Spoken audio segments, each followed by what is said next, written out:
আনিশা এবং রাকিবের বয়স কম হলেও ইসলামী শরিয়া অনুযায়ী পরিবারের সম্মতিতেই তাদের বিয়েটা হয়। কয় মাস যেতে না যেতেই আনিশা প্রেগনেন্টও হয়ে যায়। কিন্তু আনিশার দাদি তো বারবার বলতে থাকে যে তাদের এই বিয়ে বাচ্চা কোনোটাই নাকি বৈধ না। তাই এবার আনিশা তার দাদির কথার আসল মানে খুঁজতে বের হয়। আর তখন সে তার বাবার অতীত জীবনের এমন কিছু সত্য জানতে পারে যা তার নিজের জীবনের সাথে ওতপ্রোতভাবে জড়িত। কিন্তু কি সেই সত্য? আনিশা কি পারবে এই সত্যকে কাজে লাগিয়ে নিজের অবৈধ বিয়েটাকে 100% হালাল করতে? সেটাই দেখব আজকের এই ইন্দোনেশিয়ান মুভি 1000% হালালে। শুরুতেই আমাদেরকে একটি ছেলে এবং একটি মেয়েকে দেখানো হয়। তারা দুজন মিলে একটা কাজী অফিসে যায়। সেখানে গিয়ে তারা কাজের সাথে দেখা করে এবং তাকে বলে যে তারা দুজন এখানে তাদের বিয়ের জন্য তাকে ঠিক করতে এসেছে।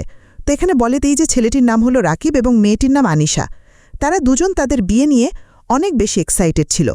তা এত বেশি খুশি হওয়ার জন্য তারা নিজেরাই কাজী অফিসে তাদের বিয়ের জন্য কাজীকে ঠিক করতে চলে আসে। কাজী তখন তাদের দুজনকে দেখে খুবই কনফিউজড হয়ে যায় আর বলতে থাকে যে তারা যে বিয়ে করতে এসেছে কিন্তু তারা কি একে অপরকে চেনে? রাকিব বলে হ্যাঁ, কিন্তু আনিশা বলে না, সে চেনে না। কাজী তো তখন অনেক বেশি কনফিউজড হয়ে যায় আর বলতে থাকে যে তাদের কথার মানে তো সে বুঝতে পারছে না, তারা কি বলতে চাচ্ছে সেটা যেন খুলে বলে। একজন চেনে আরেকজন চেনে না, এর মানেটা কি? তখন রাকিব বলতে থাকে যে আসলে সে আগে থেকে আনিশাকে চিনত।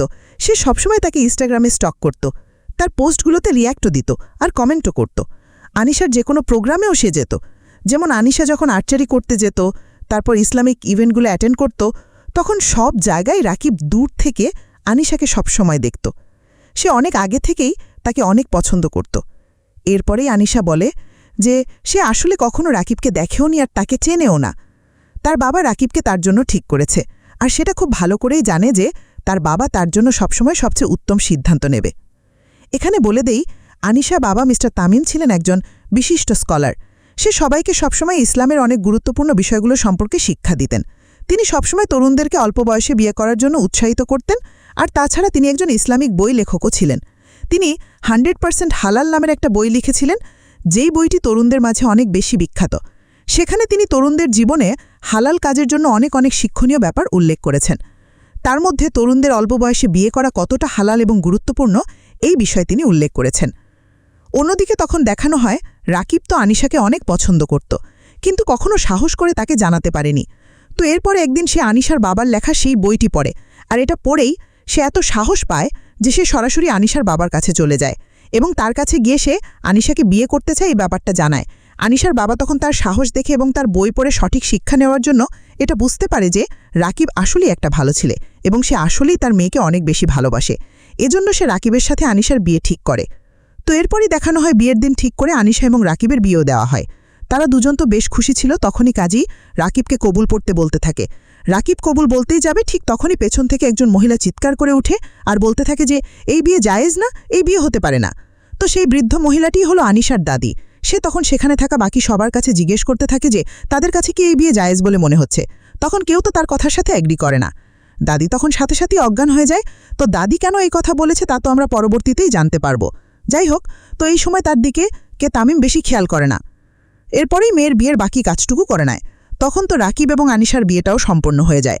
কিন্তু এরপর রাতে দেখানো হয় রাকিব এবং আনিশা তাদের বাসর ঘরে যাবে। তখনই দাদি কাঁদতে থাকে আর বলতে থাকে যে সে আনিশাকে এখান থেকে কোনোভাবেই যেতে দিবে না, আনিশা আজকে তার সাথে ঘুমাবে। তখনই আনিশা রাকিবের দিকে তাকালে সেটাকে বলে যে দাদি যখন এত করে বলছে তখন আনিশা আজ রাতটা তার কাছেই থাকুক। দাদি হয়তো তাকে অনেক ভালোবাসে, এজন্যই এমনটা করছে। তাই আনিশাও তার দাদির কাছে থেকে যায়। তার দাদি তখন তাকে জড়িয়ে ধরে শুয়ে পড়ে আর তাকে গল্প শোনাতে থাকে। একটা সময় দাদি ঘুমিয়ে পড়লে আনিশা আস্তেই করে সেখান থেকে উঠে রাকিবের কাছে চলে যায়। রাকিব তো তার জন্য বিছানায় গোলাপের পাপড়ি দিয়ে খুব সুন্দর করে হার্ট বানিয়ে রেখেছিল। এটা দেখে তো আনিশা অনেক খুশি হয়ে যায়। তখনই রাকিব এসে তার পাশে বসে এবং তার হাত ধরতে চায়, কিন্তু এতেই তো আনিশা ঘাবড়ে যায়, কারণ তাদের বয়সটাও তো কম। রাকিবের 20 বছর আর আনিশার 18। তো সে তখন রাকিবকে বলতে থাকে যে তার একটু ওয়াশরুমে যেতে হবে। এই বলেই সে ওয়াশরুমে চলে যায়। এরপরেই সেখানে গিয়ে সে তার 2 বান্ধবী সাদিয়া এবং দিবাকে কল করে আর তাদের কাছে ভিডিও কলে জানতে চায় যে তার অনেক বেশি নার্ভাস লাগছে। সে কি করবে, সে রাকিবের সামনে আজ কিভাবে যাবে সেটাই তো বুঝতে পারছে না। তার তো কোনো আইডিয়াই নেই। তখনই তার 2 বান্ধবী তাকে বলে এত ভাবার কিছু নেই, তাকে শুধু ভালো করে পরিষ্কার পরিচ্ছন্ন হয়ে রাকিবের কাছাকাছি যেতে হবে, তাহলেই তো হয়ে গেল। এটা বলেই তারা দুষ্টুমি করে কল কেটে দেয়। তখন আনিশা সাহস করে রাকিবের কাছে যায়। এরপরে আমাদেরকে ৩ মাস পরের দৃশ্য দেখানো হয়। সেখানে আমরা দেখতে পাই যে আনিশা প্রেগন্যান্সি টেস্ট করে, আর দেখা যায় সে রেজাল্টও পজিটিভ আসে। এতে তো আনিশা অনেক বেশি খুশি হয়ে যায়। সে তাড়াতাড়ি করে রেজাল্টের একটা ছবি তুলে তার ইনস্টাগ্রাম পোস্ট করে। তখন তো মুহূর্তের মধ্যেই তার পোস্ট ভাইরাল হয়ে যায়। তার বান্ধবীরাও দেখে তাকে তাড়াতাড়ি করে কল করে এবং কংগ্রাচুলেশনস জানাতে থাকে। তার সাথে কথা বলার শেষে আনিশাকে দেখানো হয় সে তার বাবার সাথে করে কোথাও যেতে থাকে। তখনই রাকিব তাকে কল করে এবং সে তাদের বাবু হবে শুনে অনেক বেশি খুশি হয়ে যায়। কিন্তু সে আনিশাকে বলতে থাকে যে সে তাকে প্রথমেই কল করে কেন জানালো না। আনিশা তখন বলতে থাকে যে সে আসলে তাকে রাতে সারপ্রাইজ দিতে চেয়েছিল, যেহেতু সে এখন কাজে আছে। আসলে রাকিব একটা ছোট্ট কাজ পেয়েছিল, তাই সেখানেই জয়েন করেছে কদিন হলো। আর এখনই যদি কাজের মাঝে আনিশা তাকে ডেকে আনে তাহলে ব্যাপারটা খারাপ দেখায়। তাই আনিশা তাকে আগে বলতে চায়নি। কিন্তু সে তো তার ইনস্টাগ্রাম পোস্ট দিয়ে দিয়েছে, এতে করে রাকিবও জেনে গেছে। তো এরপর রাকিব তাকে বলতে থাকে যে সে তাকে বাসায় এসে আজ ডাক্তারের সাথে দেখা করানোর জন্য নিয়ে যাবে। আনিশা তখন বলে কোনো সমস্যা নেই, অলরেডি সে তার বাবাকে কল করে দিয়েছিল আর সে এখন তাকে নিয়ে হাসপাতালে যাচ্ছে। এটা শুনেই তো রাকিবের মন খারাপ হয়ে যায়। আর সে বলে যে তার বাবাকে ডাকার কি দরকার ছিল, সে যেত তার সাথে। তখনই আনিশা বলে যে তাহলে তো তাকে অফিস থেকে ছুটি নিতে হতো, এটাই তো সে চায়নি।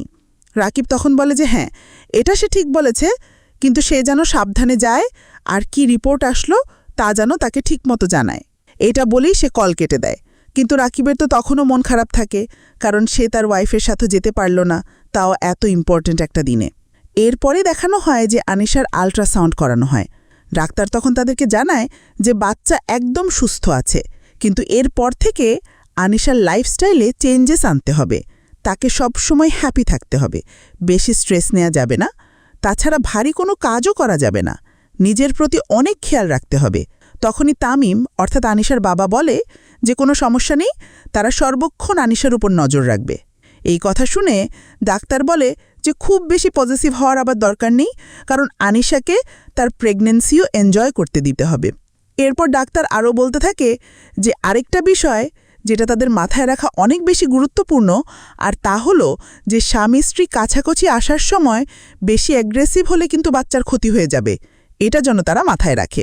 তখন আনিশা তো তার বাবার সামনে এই কথা হয় অনেক বেশি লজ্জা পেয়ে যায়। তখনই তামিম ডাক্তারকে বলে যে সে হলো আনিশার বাবা। ডাক্তারও বলে যে সেও আসলে ভুল বুঝেছিল। তো ভালো তো, আনিশা তো লাকি এত সাপোর্টিভ বাবা পেয়ে। তো এরপরে আনিশা তার বাবার সাথে করে বাসায় চলে আসে। বাসায় তো তখন তার জন্য রাকিব অপেক্ষা করছিল। আনিশা আসলে সে তাকে বলতে থাকে যে তার বাবু সুস্থ আছে জেনে সে অনেক খুশি হয়েছে। বাবু আসার জন্য সে তো আর অপেক্ষা করতে পারছে না। তো তারা সবাই অনেক খুশি ছিল। কিন্তু তখনই সেখানে দাদি এসে একটি ফ্রেম ভেঙে ফেলে আর বলতে থাকে যে এই বাচ্চা নাজায়েজ, কারণ রাকিব আর আনিশার বিয়ে জায়েজভাবে হয়নি। আনিশা তো তখন অনেক বেশি রেগে যায় আর বলতে থাকে যে দাদি তার বিয়ে হওয়া থেকে এমনটা কেন করছে। তখন দাদি তাকে বলে যে তার বাবা তামিম একজন শয়তান মানুষ। আনিশা তখন এটা শুনে বলে যে তার বাবা সবচেয়ে ভালো মানুষ, তাকে নিয়ে এসব উল্টোপাল্টা কথা সে কেন বলছে। তখন দাদি বলতে থাকে যে তামিমের জন্যই তাদের বিয়ে জায়েজ হয়নি, কারণ তামিম আনিশার লিগ্যাল প্যারেন্ট না। সে এটা বললে তামিম তাকে এসব কথা বলতে মানা করতে থাকে। তখনই দাদি রেগে মেগে সেখান থেকে যেতে থাকে। কিন্তু সেই সময় সে মাথা ঘুরে পড়ে যায়। সবাই তো এটা দেখে অস্থির হয়ে পড়ে, তাই তাকে নিয়ে দ্রুত হাসপাতালে চলে যায়। কিন্তু তাকে আর সেখানে বাঁচানো সম্ভব হয় না। সবাই তো তখন খুব ভেঙে পড়ে। এরপর সবাই মিলে তার দাফন কাজও সম্পন্ন করে। প্রত্যেকে অনেক বেশি মর্মাহত ছিল। যাক, তো এরপরই দেখানো হয় দাদির কাছে একটা লকেট ছিল যেটা আনিশা খুঁজে পায়, আর তখনই সে সেখানে একজন মহিলার ছবি দেখতে পায়। এরপর সে তার বাবাকে বলতে থাকে যে সে তার দাদির শেষ বলা কথাগুলো মনে রেখেছে। সে বলেছিল যে তার বাবা নাকি তার লিগ্যাল বাবা না, তার মানে কি আনিশা তামিমের আসল সন্তান নয়। এটা বলেই সে কাঁদতে থাকে। তার তো খুব কষ্ট হতে থাকে। তখনই তার বাবা আর কিচ্ছু না বলে সেখান থেকে উঠে চলে যায়। তখনই রাকিব আনিশাকে সান্ত্বনা দিতে থাকে। এরপরে রাতের বেলা আনিশা নামাজ পড়ে সব কিছু নিয়ে অনেক কান্না করছিল, তার অনেক বেশি কষ্ট হচ্ছিল। তো এরপর আমাদের কয়েকদিন পরে দৃশ্য দেখানো হয়। তামিম সকালবেলা ঘুম থেকে উঠেই রেডি হয়ে নেয়। তখন আনিশা তাকে ব্রেকফাস্ট করে নেওয়ার জন্য বলতে থাকে, অর্থাৎ আনিশা তার সাথে নর্মাল আচরণ করছিল। এরপর সে তার বাবাকে বলতে থাকে যে তাকে তো আজ সেমিনারের জন্য যেতে হবে। তা কতদিনের জন্য সেমিনার হবে? তামিম জানায় যে সে 7 দিনের জন্য যাচ্ছে। তখনই আনিশা বলে যে সে তাহলে তার জন্য রাস্তায় খাবার জন্য কিছু বানিয়ে দিবে। যাক, তো এরপরই তামিম খাবার খেয়ে সেমিনারে যাওয়ার জন্য রওনা হয়ে যায়। তখন সে আনিশাকে যাওয়ার আগে বলতে থাকে যে সেই একমাত্র যাকে সে অনেক বেশি ভালোবাসে, তাই সে যেন তার খেয়াল রাখে আর সাবধানে থাকে। এই বলেই তামিম সেখান থেকে চলে যায়। পরবর্তী দৃশ্যে দেখানো হয় আনিশার সাথে দেখা করতে তার বাসায় তার বান্ধবীরা আসে।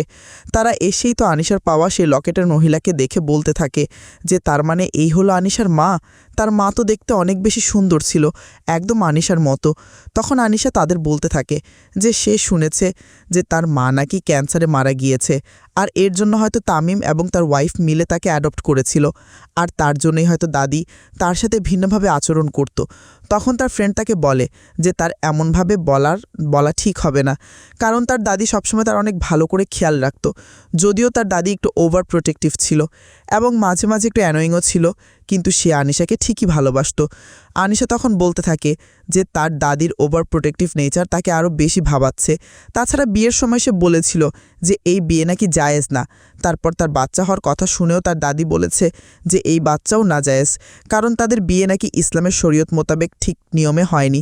তার এসব কথা শুনে তার ফ্রেন্ড তাকে বলতে থাকে যে সে কি তার বাবার কাছে সত্যিটা সম্পর্কে জানতে চেয়েছে। আনিশা বলে সে জানতে চায়নি, কারণ তাহলে তার বাবা কষ্ট পাবে, সে তার বাবাকে কষ্ট দিয়ে কিছুই করতে পারবে না। তখনই তার ফ্রেন্ড বলে যে তা না হয় সে বুঝল, কিন্তু এমন হলে সে তার জীবনের সত্যিটা কিভাবে জানতে পারবে। আর তাছাড়া এই বিয়ের বিষয়টা নিয়ে যদি বলা হয় তাহলে তার দাদি বলেছে যে তাদের বিয়ে নাজায়েজ, আর ইসলামী শরীয়ত মতে ছেলেমেয়ের বিয়ে তখনই ভ্যালিড হবে যখন কিনা তাদের সাথে লিগ্যাল গার্ডিয়ান থাকবে। সেখানে হয় মেয়ের বাবাকে থাকতে হবে, না হলে তার কোনো চাচামা, এছাড়া সেই বিয়ে ভ্যালিড হবে না। আর সেই দম্পতিকে বিয়ে ভ্যালিড করার জন্য আবারও বিয়ে করতে হবে। আর যতক্ষণ পর্যন্ত তারা আবারও না বিয়ে করছে ততক্ষণ পর্যন্ত তারা দুজনেই পাপ করছে। তখনই সেখানে থাকা অন্য একজন ফ্রেন্ড তাকে বলতে থাকে যে সে তো সারাদিন ছেলেদেরকে দেখে বেড়ায়, তাহলে সে এত ইসলামিক জিনিস কিভাবে জানে? আর তাছাড়া সে যা জানে তা সত্যি নাও হতে পারে, তাই তার এখন চুপ থাকা উচিত। তারা এখন অন্য বিষয় নিয়ে কথা বলবে। এই বলেই তারা আনিশার কাছে জানতে চায় যে বিয়ের পরের জীবন কেমন কাটে। আনিশাও তখন তাদের সাথে মজা করে বলতে থাকে যে এটা জানার জন্য তো তাদেরকেও বিয়ে করতে হবে। যাক, তো তারা এসব নিয়ে টুকটাক গল্প করতে থাকে, ফ্রেন্ডরা যেমন করে আর কি। এরপরে আমাদেরকে রাতের দৃশ্য দেখানো হয়। আনিশা ঘুমাতে যাবে তখনই সে তার ইনস্টাগ্রামে একটা মেসেজ পায়, যেখানে একজন কমেন্ট করেছে যে আনিশার বাচ্চা নাকি নাজায়েজ, তার বিয়েও নাকি নাজায়েজ। আনিশা তো তখন এটা দেখে অনেক রেগে যায় আর তাকে রিপ্লাই করে বলে যে তার নিজের জীবনে সমস্যা অনেক, এর জন্য সে অন্যদের সুন্দর জীবন সহ্য করতে পারছে না, তাই এমন বলছে। এই রিপ্লাই দেওয়ার পরই তার হঠাৎ করে বমি পেতে থাকে, এজন্য সে দৌড়ে ওয়াশরুমে চলে যায়। তখন তার কাছে রাকিবও দৌড়ে চলে আসে। সে আনিশাকে ধরতে যাবে, কিন্তু আনিশা তাকে তার কাছ থেকে সরিয়ে দেয় আর বলে যে সে যেন তাকে টাচ না করে, কারণ তাদের বিয়ে জায়েজ না। এটা শুনে তখন রাকিব তো অনেক অবাক হয় আর বলতে থাকে যে সে এটা কি বলছে, সে তো আগে জানতো না যে তার বাবা তার লিগ্যাল প্যারেন্ট না। তখন আনিশা তাকে বলে যে সে এখন তার লিগ্যাল প্যারেন্টসকে খুঁজে বের করবে, এরপরই রাকিবকে আবারও বিয়ে করবে, তা না হলে তাদের অনেক পাপ হতে থাকবে আর সে এত বড় পাপের ভাগী হতে পারবে না।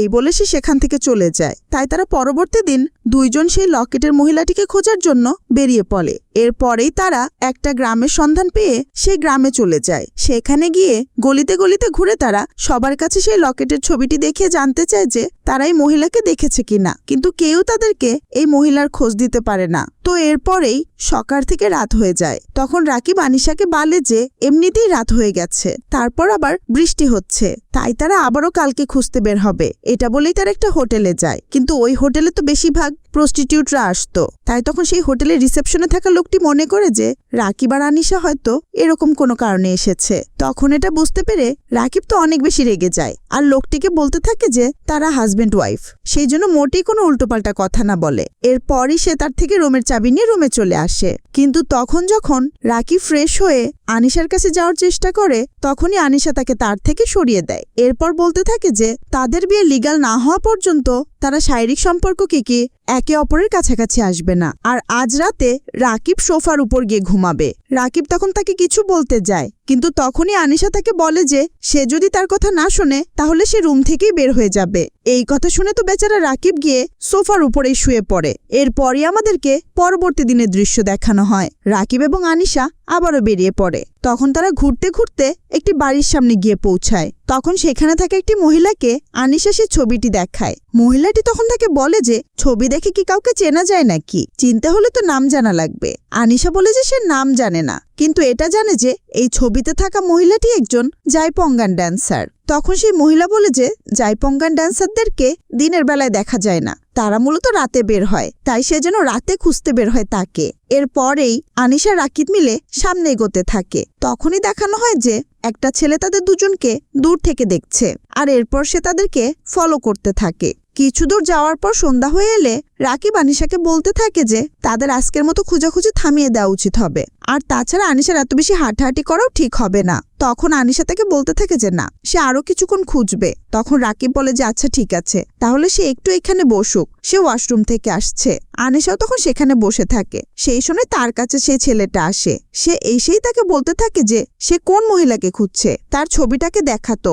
আনিসার কাছে ছেলেটিকে তখন একটু অদ্ভুত বলে মনে হতে থাকে, কিন্তু তাও সে তখন ছেলেটিকে সে ছবিটি দেখায়। ছেলেটি তখন তাকে বলতে থাকে যে এই মহিলার নাম হলো আসমা। এই কথা শুনে তো আনিসা এক্সাইটেড হয়ে যায় আর জিজ্ঞেস করতে থাকে সে কি তাকে চেনে আর আসমা কোথায় থাকে। তখন ছেলেটি তাকে বলে যে সে সবকিছু জানে, কিন্তু তার সাথে থাকা লোকটিকে।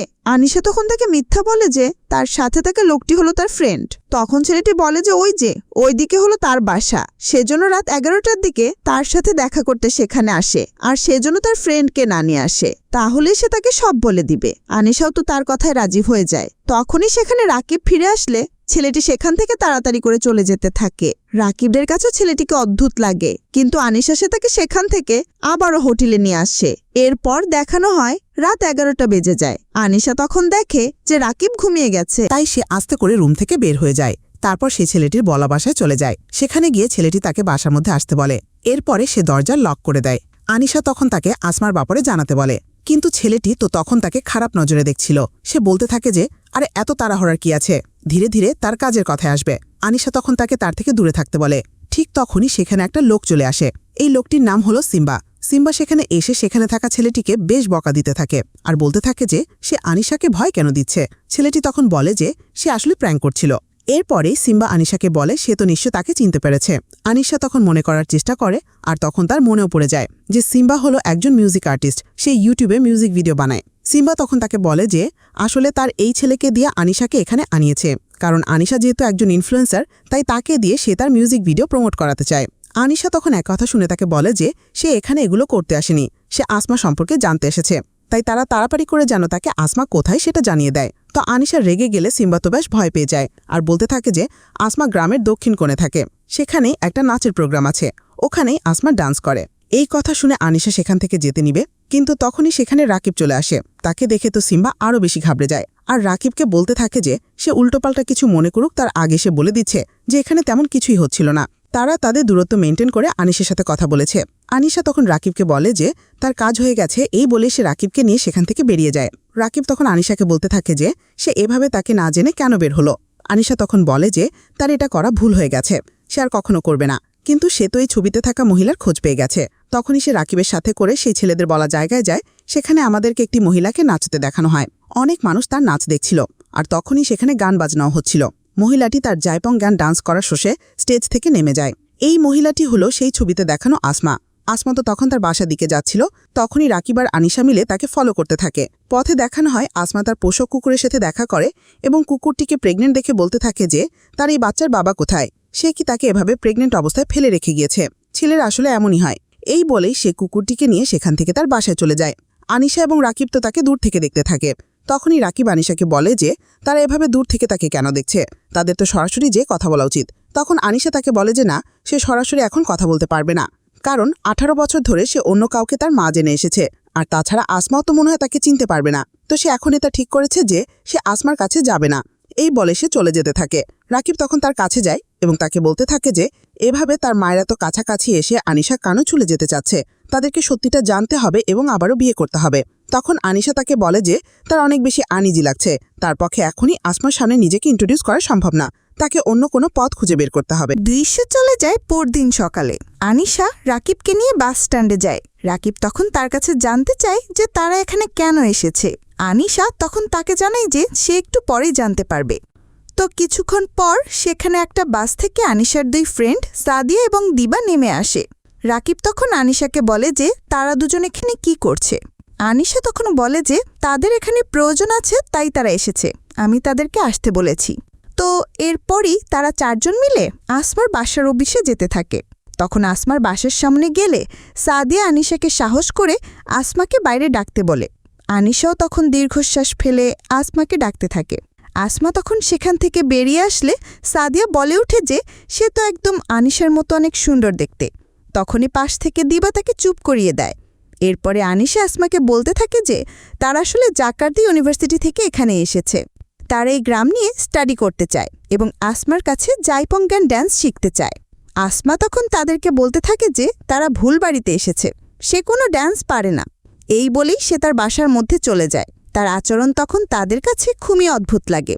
তো এরপরই তারা চারজন মিলে আসমার ডান্স ক্লাসে যায়। সেখানে গিয়ে দেখে আসমা সেখানে আসা তার স্টুডেন্টদেরকে ডান্স শেখাচ্ছে। তখন তারা চারজন মিলে বাইরে দাঁড়িয়ে আসমা ক্লাস শেষ হওয়ার জন্য অপেক্ষা করতে থাকে। এরপরই আসমার ক্লাস শেষ হয়ে গেলে আনিশা এবং বাকি সবাই তার কাছে যায় আর তাকে বলতে থাকে যে সে দয়া করে তাদেরকে এখানে স্টাডি করতে দিক। তখন আসমা তাদের বলে যে তাদের স্টাডি করতে হলে তারা তাদের ক্যাম্পাসে গিয়ে করুক। আনিশা তো তখন অনেক বেশি উত্তলা হয়ে ওঠে। সে তখন উত্তেজিত হয়ে আসমাকে বলতে থাকে যে সে 18 বছর পর এখানে তার কাছে আসার সুযোগ পেয়েছে। আসমা যেন তাদেরকে জাইপঙ্গান ড্যান্স শেখায়। আসমা তখন তাকে বলে যে জাইপঙ্গান ড্যান্স একটি প্রেমমূলক ডান্স, আর আনিশাকে তো দেখে মনে হচ্ছে যে সে অনেক বেশি ইসলামিক মাইন্ডের, তাহলে সে শুধু শুধু এই ডান্স কেন শিখতে চাচ্ছে। আনিশা তাকে বলে যে সে শিখতে চায়, তার ভালো লাগে, সে অনেক কষ্ট করে এখানে এসেছে। এটা বলতে বলতেই তার হঠাৎ করে পেটে ব্যথা করে ওঠে আর সে মাটিতেই বসে পড়ে। তখন তো তারা সবাই অনেক ঘাবড়ে যায় আর তাকে উঠিয়ে আসমার বাসার মধ্যে এনে একটা বেডের উপর শুয়ে দেয়। তো এরপর দেখা যায় আনিশা ঘুমিয়ে পড়ে। তখন আসমাও তার পাশেই বসেছিল। সে সেখানে থাকা সাদিয়া এবং দিবার কাছে জানতে চায় যে আনিশা কি অসুস্থ। তখন সাদিয়া জানায় যে আনিশা আসলে প্রেগনেন্ট। এই কথা শুনে আসমা তাদের কাছে জানতে চায় তাহলে আনিশার হাজব্যান্ড কোথায়। তখন রাকিব তো বলতেই যাবে যে সেই আনিশার হাজব্যান্ড, কিন্তু তখনই সাদিয়া বানিয়ে বানিয়ে বলতে থাকে যে আসলে আনিশার হাজব্যান্ড তাকে প্রেগনেন্ট করে দিয়ে পালিয়ে চলে গেছে, খুবই খারাপ একটা লোক সে। দিবা তখন তাকে মিথ্যা কথা বলতে আটকাতে থাকে, কিন্তু সাদিয়া তো তার মতো করেই বলতে থাকে যাতে করে আসমার আনিশার উপর মায়া হয় এবং সে তাদেরকে এখানে থাকতে দিতে রাজি হয়ে যায়। আর দেখা যায় ঠিক তাই হয়। সাদিয়ার বুদ্ধি কাজে লেগে যায়। আসমার আসলে আনিশার জন্য অনেক খারাপ লাগতে থাকে। এই কারণে সে তাদেরকে বলে যে তারা সবাই এখানে আজকে রাতের জন্য থেকে যেতে পারে, কোনো সমস্যা নেই। এই কথা শুনে তো তারা সবাই খুব খুশি হয়ে যায়। এরপরই তারা যে যার রুমে গিয়ে ঘুমিয়ে পড়ে। পরদিন সকালে আমাদেরকে আনিশাকে দেখানো হয়। সে ঘুম থেকে উঠে বসে থাকে। তখনই তার কাছে আসমা আসে। আসমা তার পাশে বসে বলতে থাকে যে সে জানতে পেরেছে যে আনিশা প্রেগনেন্ট, তো তাকে এই সময় একদমই বেশি স্ট্রেস নেওয়া যাবে না, তার সাথে সাথে ভারী কোনো কাজও করা যাবে না, আর সে তাদের সাথে ব্রেকফাস্ট করতে চলুক। খাওয়া দাওয়াটা তো ঠিকমতো করতে হবে এখন তাকে। এই সময় আনিশা তাকে বলে যে সে ব্রেকফাস্ট করবে, কিন্তু আসমা কি তাদেরকে জাইপঙ্গান ডান্স শিখাবে। আসমাও তখন তাকে বলে যে হ্যাঁ সে শিখাবে, কিন্তু একটা শর্তে, আর তা হলো আনিশাকে তাকে ম্যাম ডাকার বদলে আপু বলে ডাকতে হবে। আনিশাও তখন তাকে আপু বলে ডাকে। যাক, তো এরপর পরদিন সকাল থেকে আসমা তাদের নাচের ক্লাস শুরু করে দেয়, কিন্তু সেই নাচের মধ্যে বারবার সাদিয়া পড়ে যাচ্ছিল। সে কোনোভাবেই ঠিকমতো নাচ করতে পারছিল না। তাই তারা সেদিনের মতো ক্লাস শেষ করে বাসায় চলে আসে। আর তখন আসমাও বাসায় গিয়ে তাদের সবার জন্য দুপুরে রান্না করতে থাকে। সেও তো মনে হচ্ছিল খুব খুশি ছিল। আনিশাও তখন তার পাশেই বসে তাকে কাজ করতে দেখছিল। সেই সময় আনিশাকে তার বাবা কল করে আর তাকে জানায় যে তার জাকার্তাতে ফিরতে আরও কিছুদিন সময় লাগবে। তখন আনিশা তাকে বলে যে সেও রাকিব, সাদিয়ার দিবার সাথে মিলে একটা গ্রামে এসেছে আর সেখানে জাইপঙ্গান ডান্স শেখার একটা ক্লাস করছে। তখন তার বাবা তো তাকে এটা করার জন্য আরও উৎসাহ দিতে থাকে আর তাকে বলতে থাকে যে সে চায় যে আনিশা যেন তার পরবর্তী সেমিনারে তার সাথে যায় এবং অতিথি বক্তা হিসেবে সেখানে আসে। আর আনিশা যেন সেখানে এসে সবাইকে তাড়াতাড়ি বিয়ে করার, সন্তান নেওয়ার সুবিধা এবং সুফলগুলোর কথা জানায়। আনিশা তো এই কথা শুনে বলে, ঠিক আছে বাবা, আমি অবশ্যই আসব। কিন্তু সে এখানে আরও বলে যে সে কিন্তু তার সাথে তার একজন আপুকে নিয়ে যেতে চায়, যে কিনা অনেক ভালো ডান্স করতে পারে। সে কি নিয়ে যেতে পারবে? তখন তার বাবা বলে, হ্যাঁ, অবশ্যই পারবে। সে তার সাথে যাকে ইচ্ছা তাকেই নিয়ে আসতে পারবে, তার কোনো সমস্যা নেই। এরপরে তার বাবার সাথে কথা বলা শেষ করে আনিশা আসমার কাছে যায়। তখন সে আসমাকে কিছুটা সংকোচ করে বলতে থাকে যে আসমা এত একা কেন। আসলে সে আসমার সম্পর্কে জানতে চাচ্ছিল। সে জিজ্ঞেস করে যে তার পরিবারের লোকজন কোথায়। তখন আসমা তাকে নিয়ে খাবার টেবিলে বসে, আর মন খারাপ করে সে আনিশাকে বলতে থাকে যে তার একটি মেয়ে ছিল। আনিশাকে দেখলে তার মেয়ের কথা মনে পড়ে যায়। তার মেয়েটি যদি আজ বেঁচে থাকত তাহলে এতদিনে আনিশার বয়সী হয়ে যেত। আনিশা একথা শুনে একটু অবাক হয়, আর তার কাছে জানতে চায় যে তার মেয়ের কি হয়েছিল, আর তাছাড়া তার হাজবেন্ডই বা কোথায়। আসমা তখন তাকে খুলে বলে যে অনেক বছর আগে সে যখন প্রেগনেন্ট হয়ে যায় তখন সবাই বলতে থাকে যে তার পেটের সন্তান অবৈধ, কিন্তু সে তো প্রস্টিটিউশন করেই বাচ্চাকে দুনিয়াতে আনেনি। সে একজনকে ভালোবাসে এবং তার দ্বারাই প্রেগনেন্ট হয়েছে। সে তার বাচ্চার বাবাকে বিয়ে করার কথাও ভাবে, কিন্তু তার বাচ্চা মারা যায়, আর এরপর তার সেই ভালোবাসার মানুষও হারিয়ে যায়। তাকে সে আর কখনো খুঁজে পায়নি। এটা বলেই সে তখন কাঁদতে শুরু করে। তখন তাদের বলা কথাগুলো রাকিব লুকিয়ে লুকিয়ে শুনছিল। এসব শুনে আনিশা আসমাকে সান্ত্বনা দিতে থাকে। এরপর তার কাছে তার সেই ভালোবাসার মানুষের নাম জানতে চায়। সে তাকে সেই নামটা বলতেই যাবে, কিন্তু তখনই সেখানে সাদিয়া আর দিবা চলে আসে। তাই আসমারা নামটা বলা হয় না। সে তখনই চুপ হয়ে যায় এবং সবাইকে ডেকে তাদেরকে খাবার খেতে দেয়। এরপরেই দেখানো হয় বিকেলবেলা তারা সবাই মিলে ঘুরতে বের হয়। তখনই আনিশা রাকিবকে আলাদা করে বলতে থাকে যে সে তো তার মাকে খুঁজতে এসে আরও বেশি কনফিউশনে পড়ে গেছে, কারণ সে বলছে যে তার মেয়ে নাকি তার জন্মের পরেই মারা গেছে। তাহলে সে কি ভুল জায়গায় জুড়ে আসলো? কিন্তু তখনই রাকিব তাকে বলে যে না, সেই গ্রামের অনেক লোকের কাছ থেকে এটা শুনেছে যে আসমার হাজবেন্ড নাকি তার মেয়েকে নিয়ে পালিয়ে গিয়েছিল। তো এরপরই আমাদেরকে আসমাকে দেখানো হয় সে রাতে বসে বসে আনিশার ইনস্টাগ্রাম অ্যাকাউন্ট দেখতে থাকে, আর সেই ছবিগুলো দেখতে দেখতে সে সেখানে আনিশার বাবা মিস্টার তামিমের ছবিও দেখতে পায়। আর এটা দেখার সাথে সাথেই সে চমকে ওঠে, আর তার স্মৃতিতে অতীতের সব ঘটনা ভেসে উঠতে থাকে, যে কিভাবে তার তামিমের সাথে পরিচয় হয়, এরপর প্রেম হয়, আর আসমায়ের পর গর্ভবতীও হয়ে যায়। এমনকি তামিমের মা তো আসমার কত বেশি যত্ন নিত, এই সব কিছু আসমার চোখের সামনে ভাসতে থাকে। তো তখনই আসমার আনিসার উপর সন্দেহ হতে শুরু হয়। এই জন্য সে সেই রাতে আনিশার রুমে চলে যায়, আর সেখানে গিয়েই সে তার পাশে সে ছবিওয়ালা লকেটটা দেখতে পায়। তখনই তো সে ওই লকেটটা আস্তে করে নিয়ে নেয়, আর দেখতে থাকে যে এর ভেতরে কার ছবি রয়েছে। তখনই সে তার মধ্যে তার নিজের ছবি দেখতে পায়। এটা দেখেই তো আসমা বুঝতে পারে যে আনিশারা এখানে প্ল্যান করে এসেছে, সে কোনো নাচ শিখতে আসেনি। তো এরপরেই দেখানো হয় আসমা, সাদিয়া এবং দিবা একা পেয়ে তাদের কাছে যায় এবং তাদের বলতে থাকে যে তারা এখানে কেন এসেছে। তখনই সাদিয়ার দিবা ভাবে যে তারা তো জেনেই গিয়েছে যে আসমার মেয়ে ছোটবেলায় মারা গেছে, তাই তারা আসমাকে সব সত্যি কথা বলে দিতেই পারে, এতে তো কোনো সমস্যা নেই। তাই এর জন্য তখন তারা দুজন মিলে আসমাকে সব সত্যি কথা বলে দিতে থাকে। তারা বলে যে আসলে আনিশা রাকিবের সাথেই বিয়ে হয়েছে, কিন্তু বিয়ে হওয়ার পর এবং বাচ্চা কনসিভ করার পর তারা জানতে পারে যে আসলে আনিশার বাবা তার লিগ্যাল বাবা না, এজন্য আনিশাদের বিয়েটাও লিগ্যালভাবে হয়নি। এরপর তারা বলতে থাকে যে আনিশা তার দাদির কাছ থেকে একটা লকেট পেয়েছিল, যেখানে আসমার ছবি দেখেই তারা মনে করে যে আসমাই হয়তো আনিশার মা, তাই তারা এখানে তাকে খোঁজার জন্য এসেছে। কিন্তু আসমা তো তাদেরকে জানিয়েছে যে তার মেয়ে ছোটবেলাতেই মারা গেছে, তাই তাদেরই ধারণা এখন ভুল প্রমাণিত হয়। এরপরেই আমাদেরকে অন্যদিকে আনিশা এবং রাকিবকে দেখানো হয়। তারা তাদের ঘরের মধ্যে আসমার সেই ছবিওয়ালা লকেটটা খুঁজতে থাকে। তারা তো তন্ন তন্ন করে এদিক সেদিক খোঁজে, কিন্তু কোথাও খুঁজে পায় না। সেই সময় তারা খুঁজতে খুঁজতে সেই রুমের ড্রয়ারের মধ্যে থেকে কিছু ছবি পায়, যে ছবিগুলো ছিল আসমা এবং তামিমের। তাদের একসাথে অনেকগুলো ছবি ছিল। আসমার প্রেগনেন্ট অবস্থারও অনেক ছবি ছিল। তারপর আসমার সাথে আনিশার দাদিরও ছবি ছিল। তো এই সব ছবিগুলো দেখে আনিশা তো অনেক বেশি অবাক হয়ে যায়। আনিশার বাবা তামিম যে এখন সবার কাছে অনেক ভালো একজন মানুষ নামে পরিচিত, সেই এর আগে আসমাকে প্রেগনেন্ট করে তাকে ফেলে রেখে চলে গেছে, আর এরপর তারা একবার খোঁজও নেয়নি। তাছাড়া তার সাথে করে আনিশাকেও নিয়ে গেছে, আর বেচারি আসমা তো মনে করে যে তার মেয়ে মারা গেছে। আনিশার তো এবার তার বাবার উপর খুব রাগ হয়। সে অনেক বেশি কষ্ট পেতে থাকে। তাছাড়া তখন রাকিবও তার শ্বশুরের এই জঘন্য অতীত সম্পর্কে জেনে অনেক বেশি অবাক হয়, কারণ সবার সামনে তো সে খুবই ভালো একজন মানুষ, সে এমন কিছু করতে পারে সেটা তো কারো ধারণাতেই নেই। তো রাকিব তখন ভাবতে থাকে যে যেই মানুষের বই পড়ে সে কম বয়সে বিয়ে করল, তারপর তার মেয়ের জন্য প্রস্তাব নিয়ে এলো, সেই মানুষটা কিনা সবাইকে ইসলামিক শিক্ষা দেয়, সে একজন মহিলাকে এইভাবে ধোঁকা দিল। এগুলো ভেবেও তার কাছে অনেক লজ্জিত ফিল হতে থাকে। তো এরপরই দেখানো হয় আসমার সবকিছু জানার পর বাসায় আসে। তখন আনিশাও তার সামনে যায়। তারা দুজনই এখন সব সত্যিটা জেনে গেছে। আসমা তখন আনিশাকে দেখে কাঁদতে কাঁদতে বলতে থাকে যে আনিশা তো তার মেয়ে, সে তো ভেবেছিল আনিশা মারা গেছে। সে এত বছর কত কষ্ট পেয়েছে, 18টা বছর সে তার মেয়েকে কোনোদিন দেখতে পায়নি। এই কষ্ট সে বলে বোঝাতে পারবে না। আনিশাও তখন এই সব কিছু শুনে অনেক বেশি কাঁদতে থাকে, আর তার মায়ের চোখের দিকে তাকিয়ে বলতে থাকে যে সে আসলেই কি তার মা।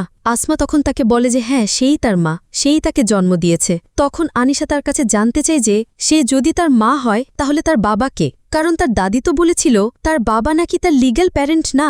আসমা তখন তাকে সেই লকেটটি দেখায়। সেখানে আসমার ছবির পাশেই ছিল মিস্টার তামিমের ছবি। তখন সে তাকে তামিমের ছবি দেখিয়ে বলে যে এটাই তার বাবা। তখন তো আনিশা আরও বেশি কাঁদতে থাকে।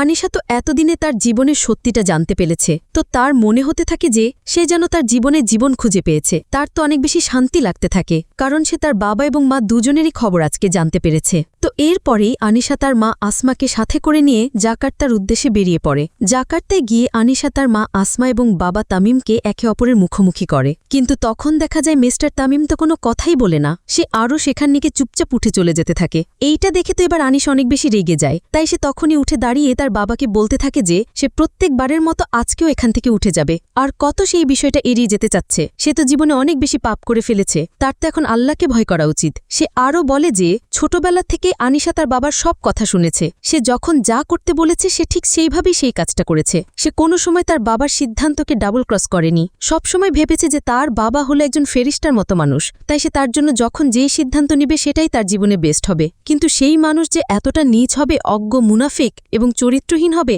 তা সে কখনো কল্পনাও করতে পারেনি। এই সব কিছু ভেবেই তো তার অনেক বেশি খারাপ লাগছে। এই কথাগুলো বলতে বলতে আনিশা তো অনেক বেশি উত্তেজিত হয়ে যায়, যে কারণে তার হঠাৎ করে পেটে ব্যথা হতে থাকে। তাই তাকে সেই সময় তাড়াতাড়ি করে হাসপাতালে নিয়ে যাওয়া হয়। রাকিব তখন তার পাশেই থাকে আর তাকে সাহস জোগাতে থাকে, কারণ সে যে তাকে অনেক ভালোবাসে। অন্যদিকে মিস্টার তামিমকে দেখানো হয় সে একজন হুজুরের কাছে যায় এবং তার কাছে জানতে চায় যে তার মেয়ের উপর তার কি আসলেই কোনো হক নেই, আর সে কি তার লিগেল বাবা নয়। তখনই হুজুর তাকে চমকে দিয়ে বলে যে হ্যাঁ, আমাদের ইসলামে বিবাহ বহির্ভূত সম্পর্কের মধ্যে যদি সন্তানের জন্ম হয় তাহলে সেই বাচ্চার উপর বাবার কোনো অধিকার থাকে না। এই কথা শুনেই তো তামিমের তো যেন মনটাই ভেঙে যায়। তো এরপরই দেখানো হয় আনিশা আবারও রাকিবকে বিয়ে করতে যাচ্ছে, কারণ এখন তার কাছে তার লিগ্যাল মা রয়েছে। তাকে সাক্ষী রেখেই সে রাকিবকে বিয়ে করার জন্য রেডি হতে থাকে। আর তখন দেখানো হয় তাদের সাথে দেখা করার জন্য সেই রুমে তামিম আসে। সে এসেই তাদেরকে বলতে থাকে যে সে আসলেই অনেক বড় পাপ করে ফেলেছে। এই পাপের জন্য সে তাদের কাছে আজীবন ক্ষমা চাইতে রাজি আছে, তারা যেন তাকে একটু ক্ষমা করে দেয়। এরপর সে আসমাকে বলতে থাকে যে সে যেন তাকে ভুল না বুঝে, সে আসলেই তাকে এবং তার সন্তান আনিশাকে নিয়ে তার জীবনটা কাটাতে চেয়েছিল, কারণ সে তাকে ভালোবাসত। কিন্তু তখন সে অনেক বেশি দুর্বল এবং অসহায় ছিল, যার জন্য সে চাইলেও তার সাথে থাকতে পারেনি। ঠিক তখনই আমাদেরকে তামিমের ফ্ল্যাশব্যাক দেখানো হয়। আমরা দেখি তামিম তখন আসমাকে বিয়ে করার কথা তার বাবার কাছে গিয়ে বলছিল। তার মা তো তাদের সম্পর্কটা মেনেই নিয়েছিল, আর আসমাকেও সে অনেক আদর করত। কিন্তু তামিমের বাবা একেবারে তীব্র অমত পোষণ করতে থাকে, সে কোনোভাবেই এই সম্পর্ক মেনে নিতে চায় না। তামিম তো তখন তার কোনো কথাই শোনে না আর বলে যে সে আসমাকেই বিয়ে করবে। এজন্য তখন তামিমের বাবা তো অনেক বেশি রেগে যায়। তো এর পরেই দেখা যায় আসমার যখন বেবি হবে তখনই সে ডাক্তারকে অনেকগুলো টাকা দেয় আর তাকে বলে যে সে যেন আসমাকে এটা জানিয়ে দেয় যে তার মৃত বাচ্চা হয়েছে। ডাক্তারও টাকা পেয়ে এই কাজ করে, আর এই কারণেই আসমা জানে যে তার মেয়ে মারা গেছে। কিন্তু এই ব্যাপারে যখন তামিমের মা জানতে পারে তখন সে বাচ্চাটাকে এতিমখানাতে রাখতে না দিয়ে তার একজন পরিচিত মেয়ের কাছে পালক হিসেবে রাখতে দেয়। এর মধ্যে তামিমের বাবা তামিমকেও আসমান থেকে দূরে সরিয়ে ফেলে। এরপর তামিমের বাবা যখন মারা যায় তখন তামিমের মা সেই পালক রাখতে দেওয়া মেয়েটির সাথেই তামিমের বিয়ে দেয়, আর সেখানে আনিশাকে দত্তক নিয়ে আসে। কিন্তু এরপর তার সেই স্ত্রীও মারা যায়। এই সব কিছু বলে তামিম তখন হাঁটু গেড়ে বসে পড়ে আর অনেক কাঁদতে থাকে। তাদের কাছে তার কাজের জন্য বারবার ক্ষমা চাইতে থাকে। এর মধ্যেই আবার আনিশা এবং তামিমের বিয়ের সময় হয়ে যায়। আনিশা তখন তার মাকে সাক্ষী রেখে বিয়ে করে নেয়। সে তো খুব খুশি ছিল। তখন তামিম তাদের সবাইকে দূর থেকে দেখতে থাকে। এরপরেই তাদের জন্য মন থেকে দোয়া করে সবার থেকে দূরে চলে যেতে থাকে। ঠিক সেই সময় আনিশা দৌড়ে তার কাছে আসে আর কাঁদতে কাঁদতে তার কাছে ক্ষমা চাইতে থাকে। সে তার বাবাকে বলতে থাকে যে সে তার সাথে উঁচু গলায় কথা বলে ফেলেছে, তার এটা করা অনেক বড় পাপ হয়েছে।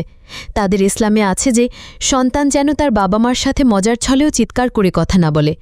এই কথা বলেই সে তখন তার বাবার পা জড়িয়ে ধরে কাঁদতে থাকে আর তাকে বলতে থাকে যে আল্লাহ যদি তার গুনাহগার বান্দাদেরকে ক্ষমা করে আপন করে নিতে পারে, তাহলে সেই মেয়ে হয়ে তার নিজের বাবাকে কেন ক্ষমা করতে পারবে না, আর কেনই বা তাকে তাদের ছেলে চলে যেতে দিবে।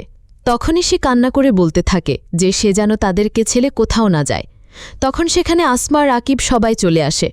তামিমও তখন এই সব কিছু দেখে আকাশের দিকে তাকিয়ে শুধু এতটুকু বলতে থাকে যে আলহামদুলিল্লাহ।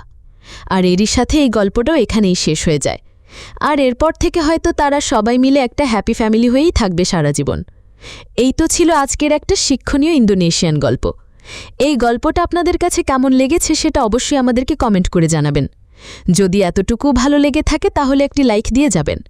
আর হ্যাঁ, আমাদের এই চ্যানেলে কিন্তু প্রতিনিয়তই নতুন নতুন ভিডিও আপলোড করা হয়। সেই সব ভিডিওর আপডেট পেতে আমাদের চ্যানেলটিকে সাবস্ক্রাইব করে বেল আইকনে অল দিয়ে রাখতে কিন্তু ভুলবেন না। আবারও হাজির হব নতুন কোনো ভিডিও নিয়ে। সেই পর্যন্ত সবাই ভালো থাকবেন আর আমাদের চ্যানেলের সাথেই থাকবেন। ধন্যবাদ।